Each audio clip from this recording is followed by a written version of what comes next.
received a shot in the arm from the Police Equipment Modernization Program, which was initiated in early 2023, following the orders of President Ruto to modernize the operational and tactical equipment of our security agencies.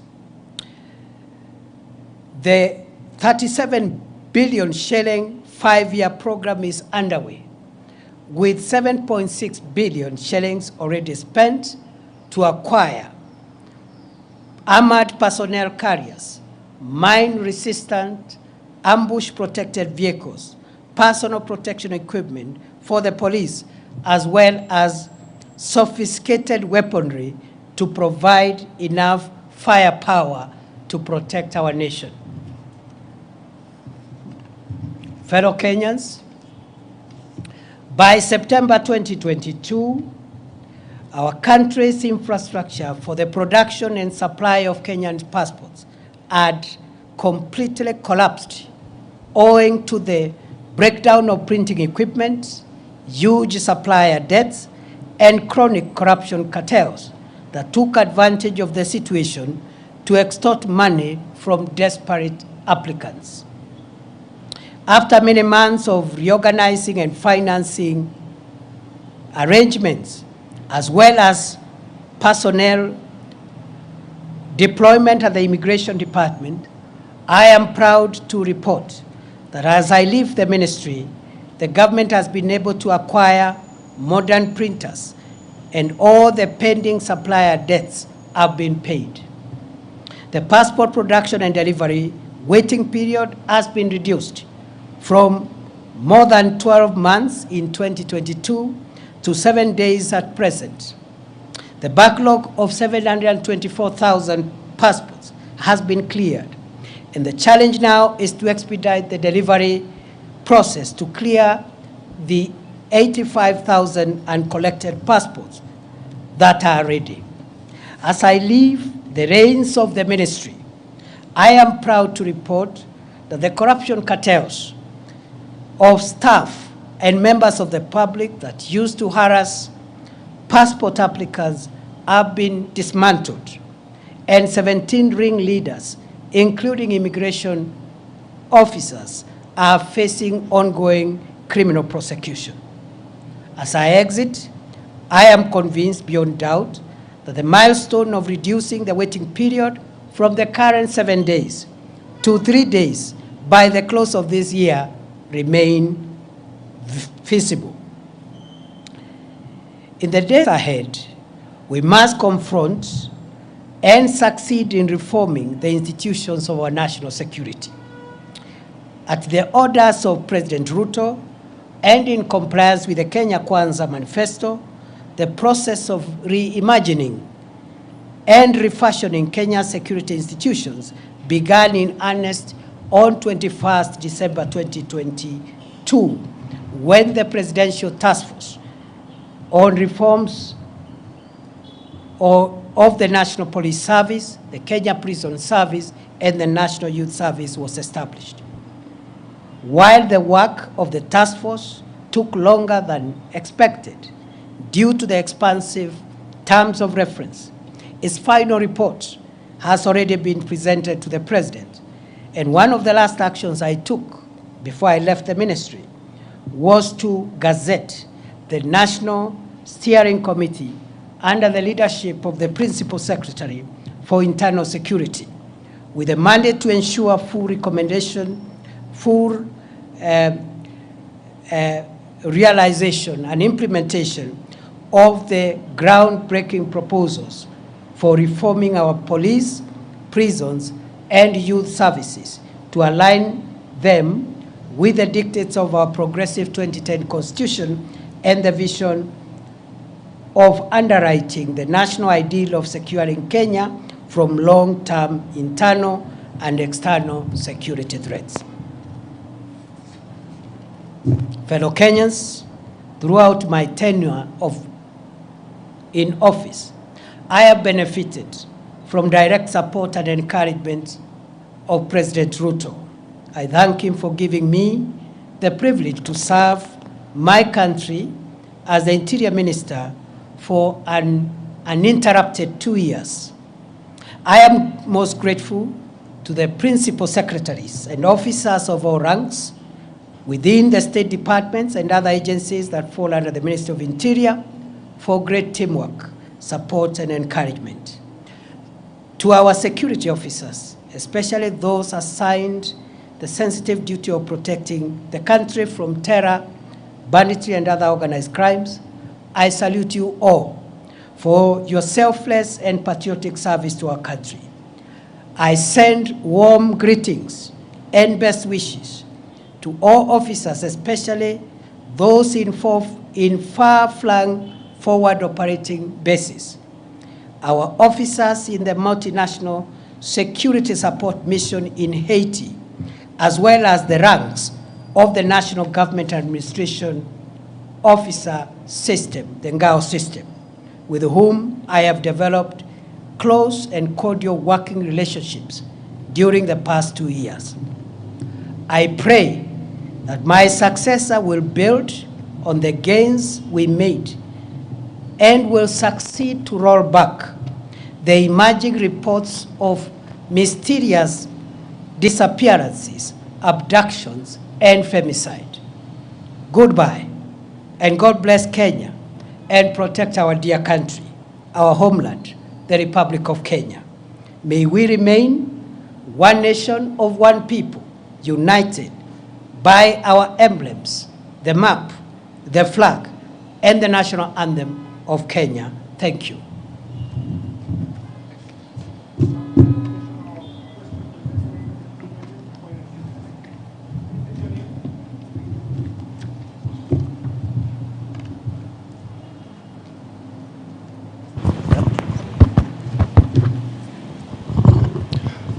My name is Eric Owenga, labda kwa Kiswahili bwana naibu rais.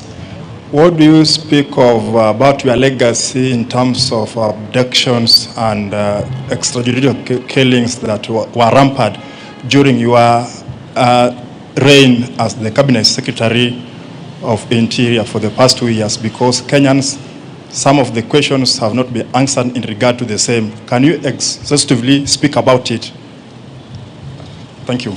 Yes, as you have, thank you very much for that concern. As I have said towards the last part of my statement, I have demonstrated how for 2 years, every day of my life, I have struggled to secure the country from crime and from people who would have caused us harm.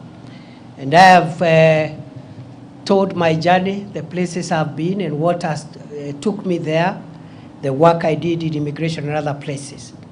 At the end of my statement, I have said, as I exit that office, I'm exiting at a time when there are reports of cases of mysterious disappearances, abductions, and femicide. And I have handed over the responsibility of cracking down on those emerging reports of crime. And I wish him well, and I know he will succeed. The same way in the past, I've been able to handle those other national security challenges. Remember, these are challenges that we've witnessed in the last few months, and already we had gotten ourselves on a place where we had come up with a strategy of cracking down on this criminal behavior, the same way we succeeded, even with the Nairobi urban crime, which was quite a spiral at the time we took over, and which today is manageable. And therefore, these are developments over the last few weeks, maybe a couple of months. We had laid the ground on how to deal with both cracking down on criminals who are in that space of femicide or abducting people, and also a framework for accountability of any rogue officer or officers who will be involved. And therefore, that should be the task of the next minister going forward. I have no doubt I have done my best every day of my life, and there is no day I have slept without asking myself what I have done to make our country safer. Before because of time, allow me now to transit and speak on my assumption of office to the office of the Deputy President of the Republic of Kenya. Those of you who are in the swearing in, you realized I just made some of the cuff remarks deliberately because it would not have been appropriate at that time to give lengthy speeches because of the official context of the day. So today is the day when I wanted to at least make a statement on my assumption of office. Fellow Kenyans, on 1st November 2024, as you are aware, I assumed the office of the Deputy President. That day was and shall remain the most momentous and significant day of my life. After serving my country for a quarter of a century as a law lecturer, legal practitioner, senator, majority leader of the Senate, deputy speaker of the Senate, and most recently as the cabinet secretary for Interior, I now take over office as the third Deputy President of the Republic of Kenya. It remains astounding how a son of Kenya, born some 52 years ago in Tharaka, a remote part of the then Meru district, and in a humble homestead of a rural clergyman and his housewife's spouse, could eventually get the opportunity to serve this country in the esteemed and high office of Deputy President of the Republic. My assumption to the office of Deputy President has presented me with an opportunity to reflect on our country's past, present, and future. In my reflections, during the past 1 week, I have come to the profound realization that Kenya, our homeland, is a country like no other. Its charm, the industry of its people, our fine weather, our culture, and our breathtaking topography are unmatched. It is gratifying to see millions of patriotic Kenyans work hard every day, waking up early, sleeping late, to make a honest living, eat from the sweat of their brow, and build the country that they call home. While it is true that formidable challenges confront us today, it is also true that we always find a way to surmount obstacles and protect our country and its people from the shocks of the modern world. Where a tiny number among us has tainted our country's image, the same has been repudiated by the exploits of millions of honest and patriotic, focused Kenyans who love this nation enough to protect it from the risks on its survival. Indeed, Kenya is a covenant country, blessed with an industrious people and an incredible array of natural resources requisite for the creation of wealth enough for all its people. We remain eternally grateful to the heroes and heroines who have ensured Kenya remains the blessed nation that it is. As we reflect on our challenges, let us capitalize on the jolting of these challenges to write a new, better, and brighter chapter for Kenya. We should heal our divisions, solidify our national unity, and pursue our country's goals as brothers and sisters, joined by the permanent bonds of our common heritage and our common future. I have had occasion in the past few days to ponder on how the orderly transfer of authority as called for in as called for in our constitution, takes place seamlessly in our country. I realize that my ascent to the office of Deputy President has taken place on the back of a hotly contested constitutional process. For weeks, the country was glued to parliamentary and judicial events whose completion is a testament, or was a testament, to our country's democratic credentials and the integrity of our constitutional institutions. I am humbled to be of service to this country as its Deputy President, and to formally take the reins to support and assist President William Ruto and the team he leads towards the realization of his vision to deliver the transformation of Kenya. It is an honor to serve my country at such a time as this, when Kenya is moving forward and upwards to the heights that our forefathers envisaged when they fought for the establishment of our republic. The founders of our nation and those who fought to make us a free people triumphed over the oppressive chains of colonialism, not only because they worked hard for it, but because they remained united. Today, as in the past, the quest for national unity is undeniably the most profound aspiration animating our national conversation. Why? Because we are coming from a rough patch where we had been enthralled in a rather unfortunate conversation about distinction, difference, and division.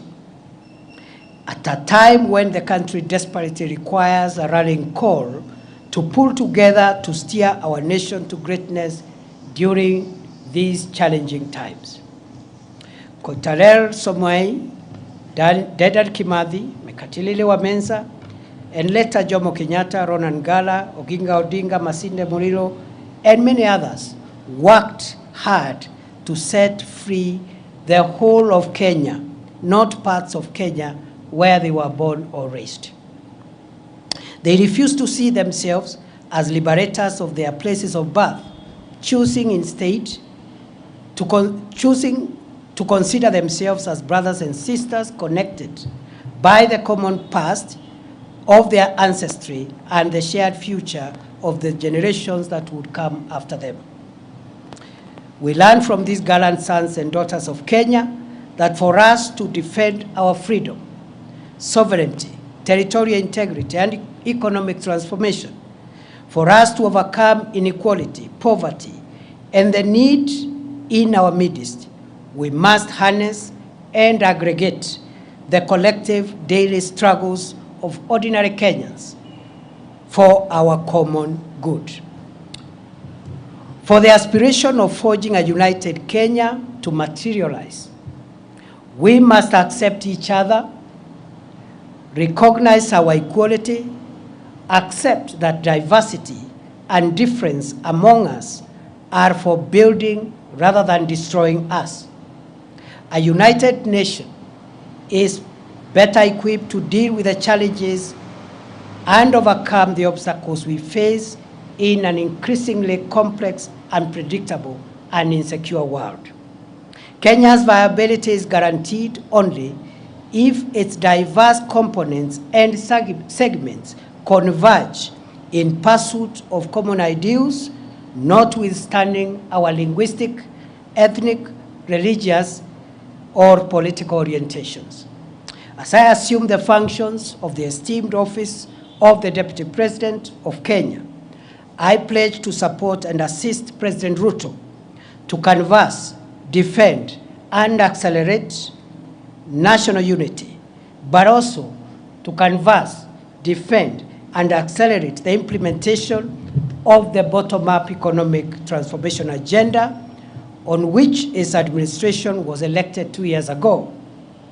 I will work with my colleagues in the cabinet, as I have done in my previous role during the past 2 years, as we look forward to opening a new chapter in our collective effort to deliver the economic transformation and empowerment of the people of Kenya to realize better standards of living. The government has made significant strides towards the transformation of our food security situation, health, education, as well as stabilizing spikes on prices of essential household commodities since September 2022. The government's resolve to introduce a higher education funding model that is student-centered and to roll out universal health, affordable housing, and other initiatives require constant communication for public buy-in, input, and feedback in the spirit of a people-centered delivery of our country's development agenda. I have no doubt whatsoever that well-crafted public-private partnership projects are essential for the realization of strategic public sector infrastructure development projects and will cushion our country from incurring unsustainable debt for financing our country's development needs. As we pursue Kenya's economic transformation and strengthen the bonds of our national unity, now is the time to ask every citizen to introspect on their contribution towards the actualization of the Kenya we all want to live in. The values of honesty, hard work, patriotism, family, and all other values of our civilization, faithfully transmitted through generations, makes it possible for us to transform this country into a more inclusive, equitable, and cohesive nation in which every citizen is able to live free from fear and want. A Kenya where every citizen has a realistic opportunity to attain good health, wealth, and safety. Our ambitious ideal for a new Kenya will be actualized by sacrifice, hard work, pulling together, eschewing the blame game, and loving Kenya more than our subnational affiliations. It is possible to converge our diverse subnational interest into broad collective national interest as the surest way of realizing Kenya's viability as a solid, respected, competitive, devolved, modern, democratic, plural society able to assert itself in the world for centuries to come. Only a country of opportunity that Kenya is can cause the little village of Irunduni, tucked in the outskirts of the unassuming hamlet of Mukodhima in semi-arid Tharaka, to produce the country's deputy president. I grew up in a competitive environment, learned to manage scarce resources in a large family of 9 siblings, raised by peasant parents, and introduced to the values of respect for others and respect for authority, the love for God, and the love for country, considering other people's needs before my own needs. These values would later be firmed up through my education journey in the schools and the universities I would attend later in life. That it has been possible for me to come this far confirms that in this country there is no reason anymore why a child born in Moyale, Loitoktok, Nyahururu, Lodwar, Nyansiongo, Malindi, Ugenya, Kadhonzweni, Elwak, Kimilili, Lungalunga, Marara, or anywhere else within this great country cannot aspire to rise to any office. I am truly blessed to be a son of Kenya. May God bless and protect our dear country, our homeland, the Republic of Kenya. May we remain one nation of one people, united by our emblems, the map, the flag, and the national anthem of Kenya. Thank you and God bless you.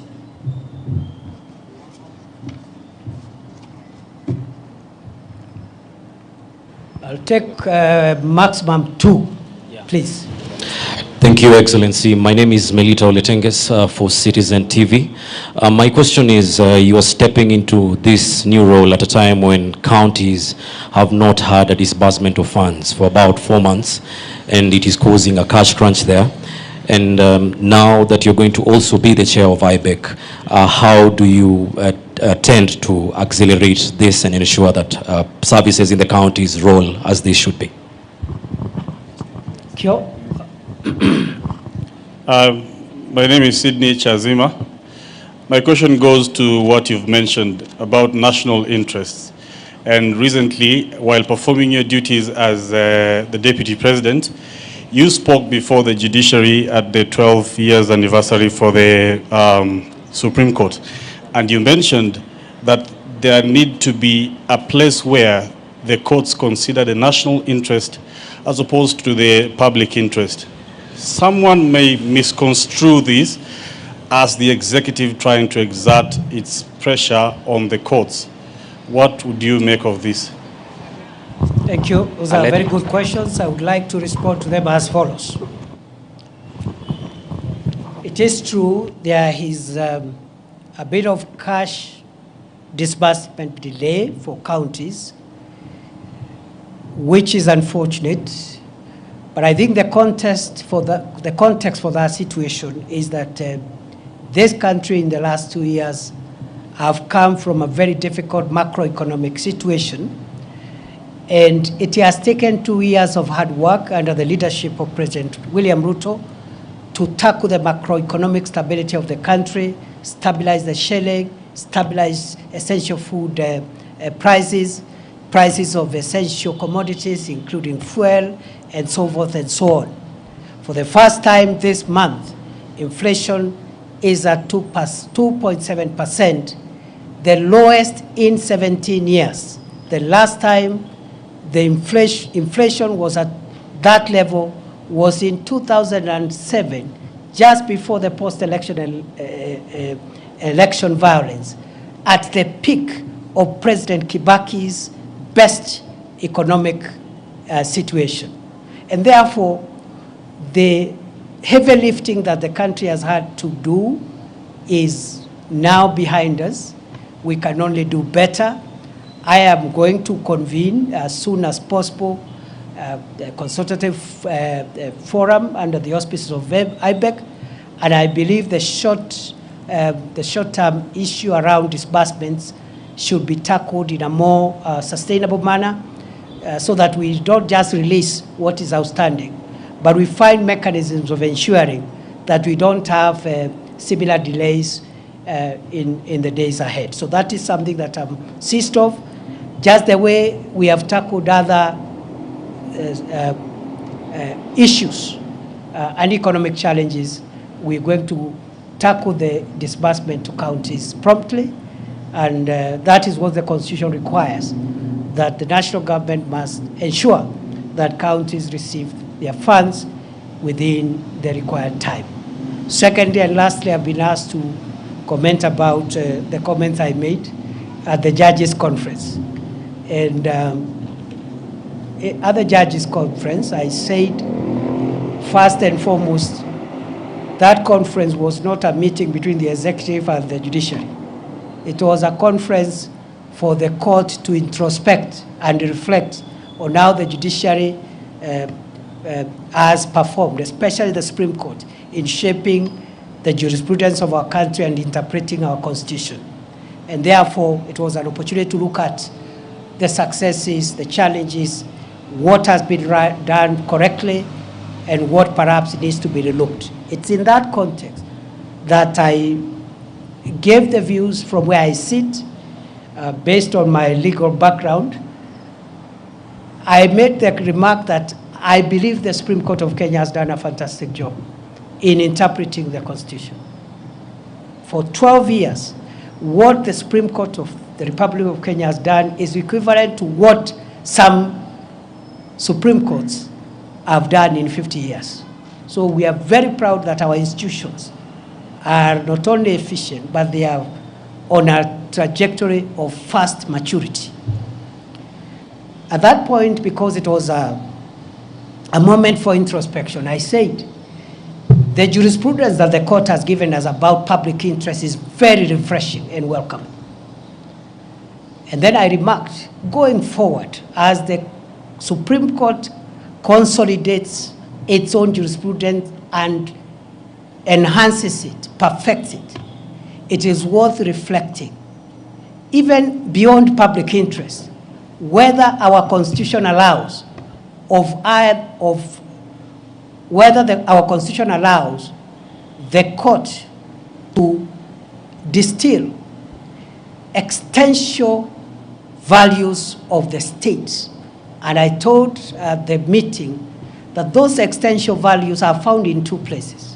One in chapter 1, which is the foundational chapter that establishes our country, defines what Kenya is, the map, the territory, the coordinates, and the fundamental principles, including devolution.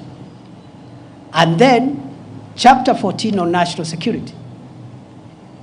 Article 238 in particular contains some elements of what one would call existential and primordial elements of the existence of Kenya.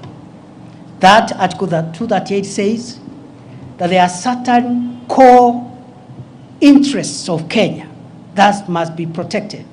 And that's why the organs of national security are established, to make sure that Kenya does not disappear. It survives. Territorial sovereignty of Kenya. That's why our KDF will do whatever it takes to make sure that other nations, enemies of Kenya, don't overrun us. The territorial integrity of Kenya, that no foreign country can violate our airspace, our land, or our sea space. And then it goes on to discuss a few other existential, very, very critical foundational interests of the nation. And so what I was asking, I said maybe the courts needs to think whether we can have a hierarchy of national interests. The general public interest on everything else, and very basic and existential interests on which the survival of the nation rests. Because, for example, when we have had, for example, challenges in allowing the people of Kenya to exercise their rights, which are protected in the Constitution, we have seen, for example, that that right, for example, need also to be balanced in the need to protect the country and constitutional institutions. Because we saw an attempt to violate the Chief Justice's chambers by people who are expressing their rights, which is correct. But you see, if you destroy the emblems that makes the state to exist, burn down parliament, you know, those are extreme measures. And all what I said, just to be brief, I was not prescribing. I was just asking the judges to provide leadership, as is their mandate in the Constitution, to tell us whether there is a hierarchy of interests. Because the other commercial issues, the public interest is easily discernible. But sometimes there could be a conflict between what is popular or what the public is saying and the existence of the state. And I provided evidence at chapter 1 of the Constitution, which is the foundational principles, and Article 238 that tells our organs of national security to protect the borders of Kenya, to protect the existence of Kenya and its institutions. That balance the court should help us to interpret. I know I've spoken a lot of English, but that's what it is. I wish you well. It is good to see you. We are going to have regular interactions. On a light note, you know, the other job was a bit constraining because of the operational support that required me to be where action was taking place in terms of defending the country's vital interest of homeland security. But with a new role, I'll be much more available. We are open to the input of the people of Kenya. We are open to even positive criticism from the media, from civil society, so that we can all converge our various views and opinions on how we can build a stable, solid democracy called Kenya. Asanteni sana Mungu.